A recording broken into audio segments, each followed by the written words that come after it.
Le nombre d'interventions a baissé, mais toutefois nous continuons à traiter du matériel chirurgical, du matériel des diverses consultations. Je pense ici à Marie Curie, mais aussi à Châtelet et au Mambourg. Donc en plus de tout ça, nous avons établi ces 3 projets. Le premier projet consiste à la prise en charge des combinaisons pour le SMUR, pour les ambulances et pour les personnes en première ligne qui traitent le Covid, c'est-à-dire les gens qui travaillent dans les services de réanimation. Nous avons commencé petit, nous avons commencé par faire tremper quelques combinaisons dans du produit virucide. Très vite, la demande s'est agrandie, donc on a souhaité répondre à la demande. Et nous en sommes arrivés à préparer des cuves de solution virucide de 300 litres. Nous laissons tremper nos combinaisons pendant une quinzaine de minutes. Nous les rinçons abondamment, nous les laissons sécher et puis nous les replions et nous les renvoyons au destinataire.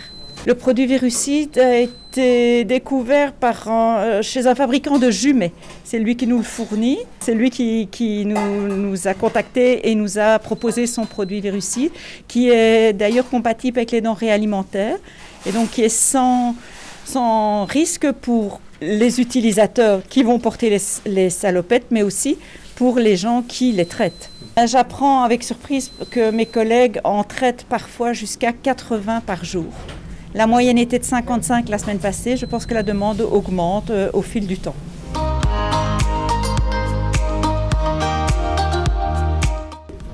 On récupère les masques. On est en train d'établir avec les pharmaciennes un protocole de prise en charge de ces masques FFP2, je précise bien. Et nous allons les traiter de manière à les rendre tout à fait sécurisants pour les utilisateurs. Il faut préciser que chaque masque retrouvera son propriétaire. Donc les masques ne vont pas être mélangés. Ça, c'est déjà plus sécurisant aussi. Tout va être validé, bien sûr, tout va se mettre en place. C'est un collège expert qui va valider la procédure. Donc on ne prendra aucun risque. Et je pense que tant qu'on pourra distribuer des masques neufs, on le fera. C'est vraiment en cas de pénurie totale qu'on redistribuera ces masques-là. Donc il n'y a pas de crainte à avoir. Le troisième est donc la prise en charge des blouses homemade. Il semblerait qu'on soit en train de fabriquer des blouses. On arrivera à un nombre de 7 à 8 000 blouses pour l'institution. Ces blouses ont été testées, donc nous avons mis ces blouses en machine avec un produit lessiviel adapté.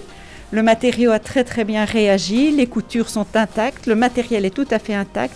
Nous allons commencer la distribution d'ici peu.